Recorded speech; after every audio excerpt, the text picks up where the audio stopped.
Knowledge. మీరు ఆయన infinite knowledge గురించి చెప్తే మీరు తట్టుకోగలరో లేదో నాకు తెలియదు.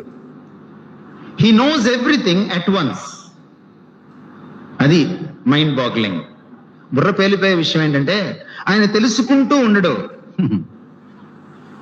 మనము ఇంటర్నెట్ దగ్గర కూర్చుంటే ఒక 10 పేజీలు చదవాలంటే మనకు కొంత టైం పడుతుంది. అది ఇంగ్లీష్లో ఉంటే ఇంకా చాలా టైం పడుతుంది కదా.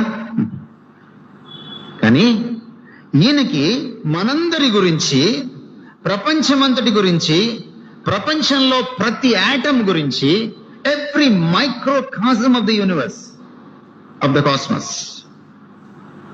He knows at once. ఇలా చిటికేస్తే ఒక రెప్పపాటు కాలంలో ఎలా తెలుసుకుంటామో అట్ వన్స్ ఆయనకు అంత తెలుసు.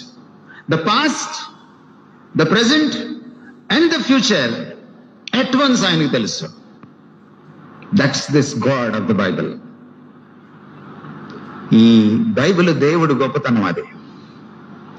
ఈయన కళ్ళు కప్పలేము అందుకే.